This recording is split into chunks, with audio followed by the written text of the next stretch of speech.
नमस्कार, news India देख रहे हैं आप और मैं हूं कुंदन जमैर। मैं हूं आपके साथ अंशिका पाठक। बुलेटिन की शुरुआत करेंगे बड़ी खबर के साथ। श्रद्धा मर्डर केस से जुड़ी बड़ी खबर। आरोपी आफताब का आज नार्को टेस्ट होगा।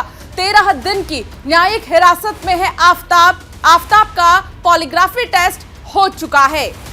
तो श्रद्धा वालकर हत्याकांड में अभी तक पुलिस को कोई ठोस सबूत हाथ नहीं लगा है। आरोपी आफताब का पॉलीग्राफी टेस्ट भी पूरा हो चुका है। आज उसका नार्को टेस्ट होना है। इसके लिए दिल्ली सरकार की फोरेंसिक साइंस लेबोरेटरी ने तैयारी लगभग पूरी कर ली है। नार्को टेस्ट के लिए अंबेडकर अस्पताल में अलग से एक विशेष रूम तैयार किया गया है। इस टेस्ट के दौरान 5 सदस्यीय टीम मौजूद रहेगी, जिसमें 2 डॉक्टर अंबेडकर अस्पताल के होंगे। उनमें से एक एनेस्थीसिया स्पेशलिस्ट होंगे और एक फिजिशियन जो आफताब के बॉडी के पैरामीटर्स को मॉनिटर करेंगे। इनके अलावा एफएसएल से 2 साइकोलॉजिस्ट और एक फॉरेंसिक फोटोग्राफर होंगे। इस पूरे टेस्ट की फोटोग्राफी वीडियोग्राफी की जाएगी, जो एक महत्वपूर्ण सबूत के तौर पर अदालत में पेश की जाएगी। तो आफताब का पॉलीग्राफी टेस्ट तो हो चुका है, लेकिन आज नार्को टेस्ट होगा और ऐसे में आज बहुत उम्मीद है इस टेस्ट से कि जो सच अब तक सामने नहीं आए हैं वो सच जरूर आज सामने आ जाएंगे।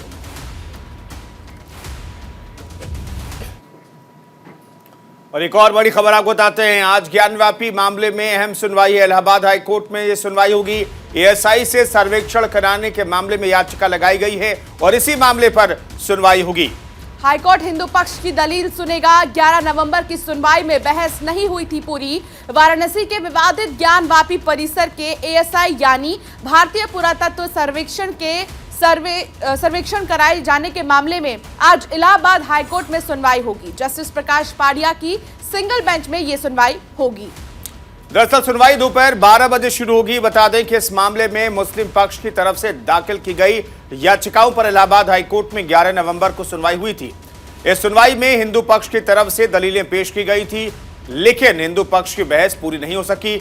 अब इस मामले में आज फिर से सुनवाई होगी, जिसमें हिंदू पक्ष अपनी बची हुई दलीलें जारी रखेगा। इसके बाद मुस्लिम पक्ष को अपनी बात रखने का मौका दिया जाएगा।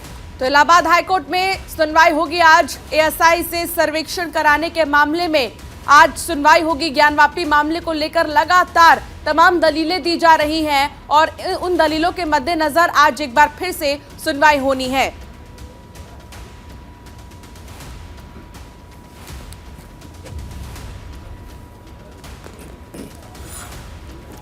तो ज्ञानवापी को लेकर के जो विवाद सामने आया है, इस मामले में आज अहम सुनवाई इलाहाबाद हाईकोर्ट में भी होगी।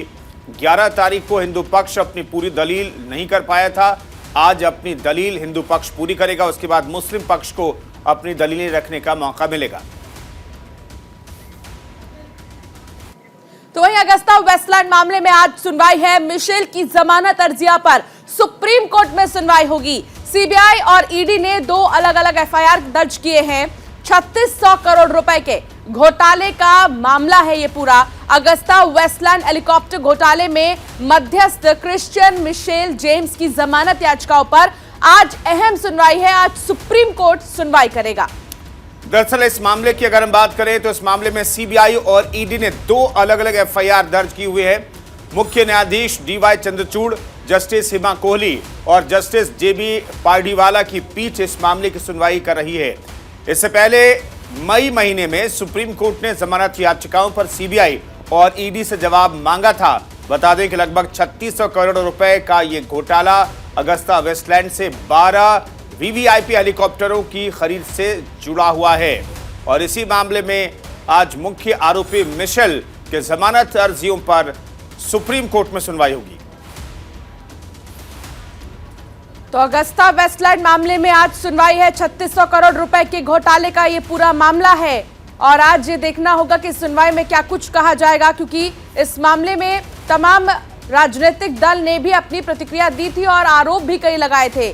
लेकिन अब आज की सुनवाई कई मायने में खास है और देखना होगा कि आखिर क्या कुछ फैसला कोर्ट की तरफ से लिया जाता है। हेलो इंडिया में एक और बड़ी खबर आपको बताते हैं। आज प्रधानमंत्री नरेंद्र मोदी और गृह मंत्री अमित शाह फिर से गुजरात में चुनाव प्रचार करेंगे। मोदी और शाह 4 जनसभाओं को संबोधित करेंगे। पाली, ताना, अंजर, गोवर्धन पर और राजकोट में प्रधानमंत्री मोदी की सभा होगी। मेहसाणा, वडोदरा, अरावली और अहमदाबाद में अमित शाह सभा को संबोधित करेंगे। आज प्रधानमंत्री नरेंद्र मोदी और केंद्रीय गृह मंत्री अमित शाह हुंकार भरेंगे। दोनों दिग्गजों ने गुजरात विधानसभा चुनाव में पार्टी की कमान संभाल रखी है। पीएम मोदी आज गुजरात के पालिताना, अंजार, गोवर्धनपुर और राजकोट में जनसभाओं को संबोधित करेंगे। मोदी कच्छ में स्मृति वन का दौरा भी करेंगे। तो वहीं केंद्रीय गृह मंत्री अमित शाह मेहसाणा के खेरालू, वडोदरा के सावली, अरावली के भेलोड़ा और अहमदाबाद के नारायणपुरा में जनसभा को संबोधित करेंगे। आपको बता दें कि गुजरात में विधानसभा चुनाव 1 और 5 दिसंबर को होना है और चुनाव के नतीजे 8 दिसंबर को आएंगे। ऐसे में चुनाव प्रचार के लिए ज्यादा वक्त अब नहीं बचा है, इसलिए सभी दल पूरी ताकत के साथ मैदान में उतरे हुए हैं और प्रधानमंत्री लगातार गुजरात का दौरा कर रहे हैं। एक बार फिर से 2 दिन के गुजरात के दौरे पर हैं। कल उन्होंने 3 जनसभाओं को संबोधित किया था। आज 4 सभाओं को संबोधित करेंगे प्रधानमंत्री नरेंद्र मोदी और बीजेपी के चाणक्य कहे जाने वाले और केंद्रीय गृह मंत्री अमित शाह भी 4 सभाओं को संबोधित करेंगे। तो 4 जनसभाओं को संबोधित करेंगे अमित शाह और प्रधानमंत्री नरेंद्र मोदी। लगातार इससे पहले भी पीएम मोदी गुजरात में कई सभाओं को संबोधित कर चुके हैं और 1 और 5 दिसंबर को 2 चरणों में गुजरात में वोट डाले जाएंगे और 8 दिसंबर को नतीजे आएंगे।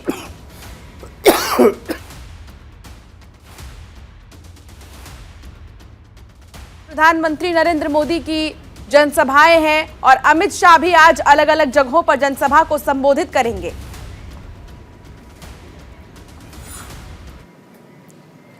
आज गुजरात दौरे पर कांग्रेस अध्यक्ष मल्लिकार्जुन खड़गे रहेंगे। गांधीनगर में जनसभा को संबोधित करेंगे। कांग्रेस की ओर से खड़गे ने कमान संभाल ली है। अहमदाबाद और नर्मदा में कर चुके हैं जनसभा।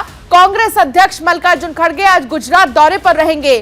खड़गे आज गांधीनगर में जनसभा को संबोधित करेंगे। इससे पहले 26 नवंबर को कांग्रेस अध्यक्ष खड़गे ने अहमदाबाद और नर्मदा में जनसभा को संबोधित किया था। इस दौरान खड़गे ने पीएम मोदी और गृह मंत्री अमित शाह पर जमकर निशाना साधा था। खड़गे ने पीएम को झूठों का सरदार बताया था। आपको बता दें कि भारत जोड़ो यात्रा की वजह से कांग्रेस के स्टार प्रचारक राहुल गांधी गुजरात विधानसभा चुनाव में ज्यादा सक्रिय नहीं है। ऐसे में कांग्रेस अध्यक्ष खड़गे और राजस्थान के सीएम अशोक गहलोत ने गुजरात में पार्टी की कमान संभाली है और चुनाव प्रचार कर रहे हैं। हालांकि जिस रफ्तार के साथ, जितनी संख्या में अमित शाह, प्रधानमंत्री नरेंद्र मोदी और बीजेपी के जो स्टार प्रचारक हैं, जिस तादाद में, जिस संख्या में रैली कर रहे हैं, रैलियों को संबोधित कर रहे हैं, उस हिसाब से अगर कांग्रेस अध्यक्ष की रैलियों को देखें तो वो गिनती की रैलियां हैं। आप उंगलियों पर गिन सकते हैं उनकी सभाओं को। और आज एक बार फिर से वो एक जनसभा को संबोधित करने के लिए पहुंच रहे हैं। आप देखिए, इंटेंसिटी देखिए प्रचार की। प्रधानमंत्री नरेंद्र मोदी कल 3 सभाओं को संबोधित करते हैं, आज भी 4 सभाओं को संबोधित करेंगे। लेकिन कांग्रेस के राष्ट्रीय अध्यक्ष मल्लिकार्जुन खड़गे आज 1 सभा को संबोधित करेंगे, अभी तक जो जानकारी है। तो अहमदाबाद और नर्मदा में जनसभा कर चुके हैं और आज एक बार फिर से जनसभा को संबोधित करेंगे मल्लिकार्जुन खड़गे। एक दिन पहले ही वो भारत जोड़ो यात्रा में शामिल हुए थे। उससे पहले भी लगातार प्रियंका गांधी को भारत जोड़ो यात्रा में देखा गया था और आज मल्लिकार्जुन खड़गे गुजरात में रहेंगे और यहां पर सभा को संबोधित करेंगे।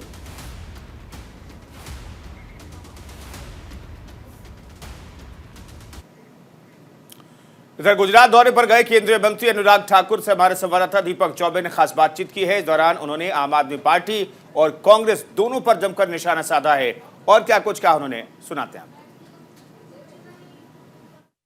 हमारे साथ बात करने के लिए केंद्रीय मंत्री अनुराग ठाकुर जी हैं। सर, बात की जाए तो बीजेपी ने कल गुजरात में अपना मैनिफेस्टो जारी किया। अब आम आदमी पार्टी और कांग्रेस कह रही है कि इन्होंने कॉपी कर लिया है। हम शिक्षा की बात कर रहे हैं, हम रोजगार की बात कर रहे हैं और उन्होंने हमारा ही कॉपी कर लिया मैनिफेस्टो। देखिए, हम तो कभी आम आदमी पार्टी का कोई मॉडल कॉपी क्या करना, जिसका शिक्षा मंत्री शराब घोटाले में हो, जिसके शिक्षा की बात ऐसी हो कि एक भी स्कूल नया ना खोल पाए हों, जिन्होंने 750 प्रिंसिपल्स की नियुक्ति ना की हो, 20,428 अध्यापकों की नियुक्ति ना की हो, पद खाली पड़े, उनका मॉडल क्या कॉपी करेंगे। अरे भारतीय जनता पार्टी तो गुजरात मॉडल आज देश अपना रहा है और गुजरात मॉडल के कारण ही कि यहाँ पे सुरक्षा भी है, निवेश भी है, रोजगार भी है और सुशासन भी है। ये नए आयाम स्थापित किए हैं। गरीब कल्याण के भी तो भारतीय जनता पार्टी ने किए हैं और मैं तो ये कहूँगा मेरे भाई कि केजी से पीजी तक की मुफ्त शिक्षा हो, या फिर मेधावी छात्राओं को, बेटियों को स्कूटी देने की बात हो, वृद्ध महिलाओं को 60 साल की उम्र से ज़्यादा को मुफ्त में बस यात्रा हो, 1 लाख महिलाओं को सरकारी नौकरी हो, 10 लाख रुपए तक का इलाज बिल्कुल मुफ्त में हो, और साथ ही साथ 20 लाख युवाओं को रोजगार हो, और दुनिया के सबसे बड़े खेल ओलंपिक्स में की मेज़बानी करने का भी भविष्य में गुजरात करना जा रहा है। ये अपने आप में दिखाता है गुजरात जो पहले मॉडल स्टेट गिना जाता है उसको आगे और बढ़ने का अवसर दिया जा रहा है। वही अगर बात की जाए तो कांग्रेस के नेता है दिग्विजय सिंह, उन्होंने कहा है कि गुजरातियों की कोई अस्मिता नहीं है और उन्होंने प्रधानमंत्री को रावण कह दिया है। देखिए, जब कांग्रेस के लोग, कभी सोनिया जी, कभी मणिशंकर अय्यर जी, कभी दिग्विजय सिंह जी, ऐसे लोग जो मोदी जी को अपमानित करने की बात करते हैं, वो गुजरात की अस्मिता पर चोट करने की काम करते हैं, और गुजरात की जनता उसका भला भांति जवाब देना जानती है। इन्होंने कहा था एक चाय बेचने वाला क्या देश चलाएगा। लोगों ने देश बेचने वाली कांग्रेस को नकार दिया, ईमानदार चाय बेचने वाले को देश का प्रधानमंत्री बना दिया। यही नहीं, जब जब इन्होंने मोदी जी के ऊपर कोई आरोप लगाए, आगे से कड़ा जवाब वोट के रूप में मिला। वोट की चोट जनता ने दी है, और इस चुनाव में भी जनता चोट देगी, क्योंकि उनको पता है कि गुजरात मॉडल अगर किसी ने तैयार किया तो मोदी जी ने किया। गुजरात का नाम और देश का नाम दुनिया भर में कोई लाया तो मोदी जी लाए। G20 आज भारत को अध्यक्षता मिली तो मोदी जी के कारण मिली। आज भारत कोविड के समय शानदार प्रदर्शन के लिए जाना जाता है, और अर्थव्यवस्था दुनिया की नंबर 1 पर सबसे तेजी से आगे बढ़ने वाली बनी है मेजर इकोनॉमीज में, तो मोदी जी के कारण बनी। एक कांग्रेस के नेता इंद्रिल राजगुरु, उन्होंने भी कह दिया कि अल्लाह और सोमनाथ, ये उधर अल्लाह है इधर सोमनाथ है। मैं इतना ही कहूँगा, जब चुनाव आते हैं कांग्रेस तुष्टीकरण की राजनीति पर उतर आती है, और दुर्भाग्य ये है कि आज भी इतने वर्षों के बाद ये जाति धर्म संप्रदाय पर बांट कर अपना वोट लेना चाहते हैं। इनके पास कोई विकास की बात नहीं, इनके पास कोई उपलब्धियां नहीं, इनके पास कोई प्लान नहीं है। तो कांग्रेस तो एक ऐसी पार्टी है जिसके बड़े नेता भी हिमाचल के चुनाव में नहीं आए, अब गुजरात के चुनाव में भी नहीं आ रहे। ये हार पहले ही स्वीकार कर चुके हैं, और कांग्रेस का भ्रष्टाचार तो देश में जनता ने देखा है, उसके ऊपर लोग कभी नहीं आएंगे। कांग्रेस के राज में दंगों को लोगों ने देखा है, और गुजरात दंगा मुक्त पिछले 2 दशकों में हुआ है तो भारतीय जनता पार्टी की सरकार के कारण हुआ है। अभी अरविंद केजरीवाल ने प्रेस कॉन्फ्रेंस किया है और कहा है कि जिस तरीके से हमने दिल्ली में और पंजाब में सरकार बनाई है, हम गुजरात में भी सरकार बनाने जा रहे हैं, क्योंकि यहाँ पर एंटी इनकम्बेंसी ज़्यादा है और बीजेपी से लोग परेशान हैं। पंजाब में 10-10 दिन तक तनख्वाह सरकारी कर्मचारियों की नहीं मिलती है। पंजाब में 3 महीने में 70 से ज़्यादा लोगों की हत्याएं हो गई, गैंग वॉर चल रही है। पंजाब के स्वास्थ्य मंत्री का इस्तीफा भ्रष्टाचार के चलते हो गया, और यही नहीं, दिल्ली के स्वास्थ्य मंत्री तो आम आदमी पार्टी के जेल में है 6 महीने से। क्या ये मॉडल चाहेगा गुजरात कि उनका जेल मंत्री जेल में बैठा जेलर का चैम्बर यूज़ करता है, मसाज करवाता है, 5 स्टार का खाना खाता है? अरे इतनी भ्रष्ट और बेशर्म सरकार अगर कोई है तो आम आदमी पार्टी की है, जहां मंत्री 6 महीने से जेल में लेकिन उसका इस्तीफा नहीं हुआ, और उप मुख्यमंत्री शराब के घोटाले में मुख्य आरोपी था। पर लगातार अगर बात की जाए तो दिल्ली में एमसीडी चुनाव भी है, और लगातार आम आदमी पार्टी रोड शो कर रही है। आपने भी अभी कुछ दिन पहले भी रोड शो किया था, कल भी था आपका रोड शो। लगातार जेल से जो है वो सीसीटीवी वीडियो आ रहे हैं, इतनी वीआईपी ट्रीटमेंट, वो भी जेल मंत्री।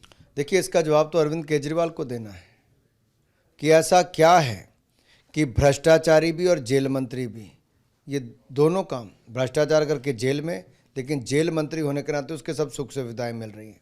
क्या यही केजरीवाल मॉडल है? क्या यही दिल्ली को लंदन और सिंगापुर इन्होंने बनाया है? ये एक एक करके भ्रष्टाचारियों को संरक्षण देने का काम किसी ने किया तो अरविंद केजरीवाल जी ने किया। तो एक एक लोगों को जिस तरीके से आम आदमी पार्टी गुजरात में लगातार कह रही है कि एंटी इनकम्बेंसी ज़्यादा है, अब वो तो आने वाला वक्त बताएगा कि इस बार किसकी सरकार बनेगी। कैमरामैन केडी के साथ दीपक चौबे, अहमदाबाद, न्यूज़ इंडिया। रुक करेंगे बड़ी खबर की ओर। कांग्रेस की भारत जोड़ो यात्रा इंदौर पहुंच गई है। आपको बता दें कि भारत जोड़ो यात्रा लगातार एमपी के अलग अलग जिलों से गुजर रही है और उन जिलों में खासतौर पर फोकस है जहां कांग्रेस नहीं जीत पाई थी। भारत जोड़ो यात्रा का आज 82वां दिन है। इंदौर में आज प्रेस कॉन्फ्रेंस करेंगे राहुल गांधी। इंदौर में स्वच्छता की राहुल ने तारीफ भी की है। कन्याकुमारी से शुरू हुई राहुल गांधी की भारत जोड़ो यात्रा मध्य प्रदेश के इंदौर पहुंच गई है। आज भारत जोड़ो यात्रा का 82वां दिन है। रविवार को इंदौर पहुंचे राहुल गांधी ने जनता को संबोधित किया, जिसमें उन्होंने कहा कि इस यात्रा पर अकेले नहीं हम चल रहे हैं, बल्कि हमारे साथ पूरा हिंदुस्तान चल रहा है। देश की पूरी जनता हमारे साथ चल रही है। इस दौरान राहुल ने इंदौर की तारीफ करते हुए कहा कि वो यहां अब तक 8 घंटे चले, लेकिन उनको कोई कचरा नहीं दिखाई दिया। उन्होंने कहा कि मैं इसके लिए इंदौर की जनता और सफाई कर्मियों का धन्यवाद करना चाहता हूं। राहुल गांधी आज यहां प्रेस कॉन्फ्रेंस भी करेंगे। तो इंदौर पहुंच गई है भारत जोड़ो यात्रा और राहुल गांधी ने अपने संबोधन में इंदौर की तारीफ की है सफाई को लेकर कि कहीं पर भी कचरा नजर नहीं आया। और ऐसे में अब धीरे धीरे ये यात्रा राजस्थान की ओर भी जाएगी और बहुत जल्द राजस्थान पहुंचेगी।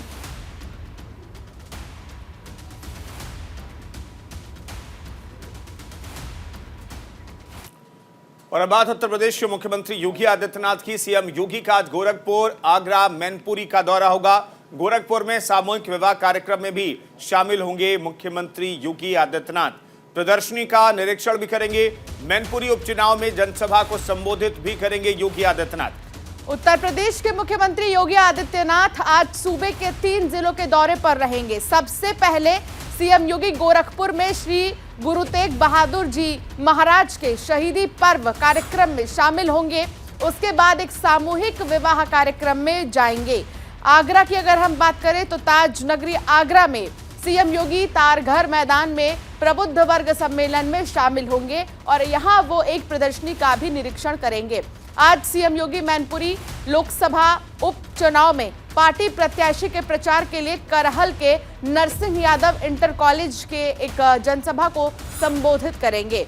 तो आज 3 जगहों पर मुख्यमंत्री योगी आदित्यनाथ रहेंगे। गोरखपुर, आगरा और मैनपुरी का दौरा है मुख्यमंत्री योगी आदित्यनाथ का।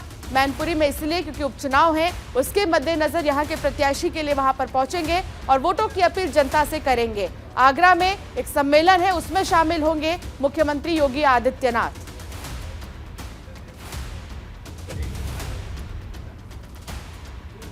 तो 3 जिलों का दौरा होगा योगी आदित्यनाथ का। सबसे पहले गोरखपुर जाएंगे, फिर आगरा और फिर मैनपुरी उपचुनाव के लिए बीजेपी प्रत्याशी के लिए वोट की अपील करेंगे, जनसभा को संबोधित करेंगे। दरअसल 5 तारीख को मैनपुरी लोकसभा उपचुनाव के लिए वोटिंग होगी। इसके लिए बीजेपी चुनाव प्रचार में जुटी हुई है और इस कड़ी में आज मुख्यमंत्री योगी आदित्यनाथ भी चुनाव प्रचार करने वाले हैं। मैनपुरी पहुंचेंगे और बीजेपी प्रत्याशी के समर्थन में वोट की अपील करेंगे। तो सीएम योगी आगरा में प्रदर्शनी का भी निरीक्षण करेंगे। 3 जिला गोरखपुर, आगरा और मैनपुरी के दौरे पर रहेंगे। भारतीय जनता पार्टी के यूपी के प्रदेश अध्यक्ष भूपेंद्र चौधरी भी मुजफ्फरनगर पहुंचे हैं, जहां उन्होंने किसानों से संवाद किया, जिस दौरान भूपेंद्र चौधरी ने जाट नेताओं के मन को टटोला। उन्होंने राष्ट्रीय लोकदल और समाजवादी पार्टी पर भी जमकर निशाना साधा। वहीं भारतीय जनता पार्टी की नीतियों को लोगों तक पहुंचाने की बात कही। मुंबई पुलिस के पूर्व कमिश्नर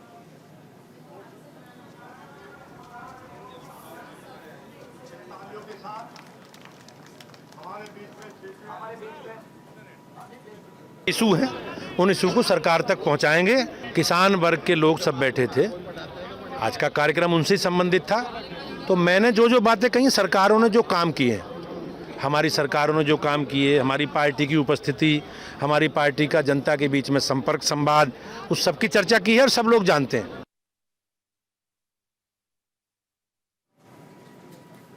बिहार के कुडनी उपचुनाव के लिए एनडीए ने अपनी पूरी ताकत झोंक दी है।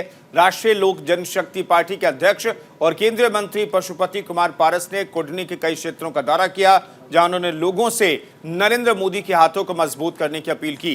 इस दौरान पशुपति कुमार पारस से हमारे सहयोगी ने बातचीत की। बिहार में कुढ़नी चुनाव जो है कहीं ना कहीं एनडीए बनाम महागठबंधन के लिए एक कह सकते हैं कि बड़ी लड़ाई है। और ऐसे में लड़ाई के साथ जिस तरह से देखिए केंद्रीय मंत्री पशुपति कुमार पारस, खुद जो सांसद हैं बीना देवी और तमाम जो समर्थक हैं वो लगातार यहाँ पर एक तरह से कहें कि कैंप कर लगातार हर गांव जा रहे हैं। और हमारे साथ केंद्रीय मंत्री पशुपति कुमार पारस हैं। पारस जी, जिस तरह से माना जा रहा है कि एनडीए बनाम महागठबंधन एक बड़ी एनडीए बनाम महागठबंधन नहीं है, भ्रष्टाचार बनाम ईमानदारी है। भ्रष्टाचार के आरोप में यहाँ के विधायक जी की सदस्यता चली गई थी, इसलिए दोबारा नौबत हुई, चुनाव की नौबत हुई कुढ़नी में और दोबारा चुनाव हो रहा है। और एक बात आप जान लीजिए कि एनडीए गठबंधन के हम लोग हैं और महागठबंधन जो आरजेडी गठबंधन है उनको आपस में फूट है। वो कहते हैं कि 7 पार्टी का मेरा महागठबंधन है, तो मुकेश सहनी जी उनसे अलग हो गए। पहले उनसे पूछिए आरजेडी और नीतीश कुमार जी से कि मुकेश सहनी जी आपके गठबंधन में हैं या भाजपा के गठबंधन में है या कहाँ। पहले आप उनसे ये पूछिए, आपको पूछना चाहिए उन लोगों से कि मुकेश सहनी कहाँ। और जहाँ तक चुनाव का सवाल है तो आप निश्चित रूप से जान लीजिए कि हम लोग का उम्मीदवार श्री केदार गुप्ता जी हैं, अच्छे व्यक्ति हैं, पहले भी वो विधायक रह चुके हैं, बहुत कम मतों से चुनाव हारे थे, 712 मतों से हारे थे। जनता का जो झुकाव है, जनता का जो ये है मूवमेंट है, वो एनडीए गठबंधन के प्रति और पूरे देश में है, बिहार ही नहीं, कुढ़नी ही नहीं, पूरे देश में है।